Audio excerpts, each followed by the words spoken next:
Le PASTEF, dirigé par Ousmane Sonko, a remporté une majorité décisive lors des élections législatives anticipées du 17 novembre au Sénégal, convoquées après la dissolution du Parlement par le président Bassirou Diomaye Faye. Cette victoire offre à Sonko, désormais Premier ministre, les moyens nécessaires pour mettre en œuvre son ambitieux plan de réforme économique sur 25 ans, axé sur l'industrialisation et une croissance durable. Empêché de se présenter à l'élection présidentielle en raison d'une décision judiciaire, Sonko a cédé sa place à son protégé Bassirou Diomaye Faye. Cette stratégie s'est avérée payante, permettant à leur coalition de remporter la victoire. Cependant, des critiques se font entendre concernant la gestion du gouvernement de Faye. L'ancien président Macky Sall, désormais chef de l'opposition, mène la principale coalition adverse. Il attaque régulièrement Faye et Sonko, les accusant de n'avoir rien accompli après 7 mois au pouvoir. À l'échelle régionale, certains comptes pro-alliance des États du Sahel sur les réseaux sociaux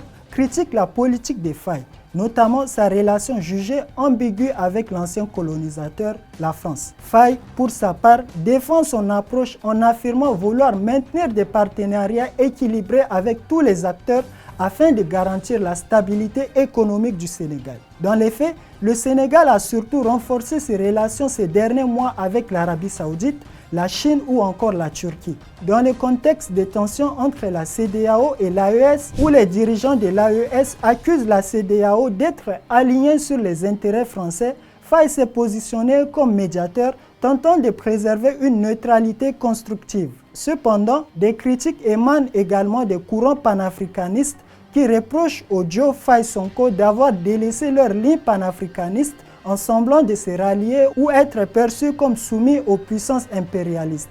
L'abandon de la promesse de quitter le franc CFA pour instaurer une monnaie nationale indépendante a particulièrement suscité des déceptions. À la place, une réforme du franc CFA a été engagée, mais celle-ci reste sous l'influence française, nourrissant ainsi les doutes quant à la capacité de Faye et Sonko à mener les réformes profondes promises, malgré leur position politique consolidée. Sonko, toutefois, a maintenu sa vision d'une monnaie communautaire au sein de la CEDEAO, mais sans influence française. Il a également précisé que si la CEDEAO n'était pas en mesure de concrétiser ce projet, le Sénégal envisagerait la création d'une monnaie nationale. Cette position a été réaffirmée lors de la présentation du nouveau référentiel stratégique Sénégal Vision 2050. Pour certains analystes, ces critiques sur le Sénégal, souvent portées par ceux qu'ils qualifient de panafricains ou de pro-russes, ne sont pas vraiment fondées. Et vous, pensez-vous que le Sénégal est sur la bonne voie ?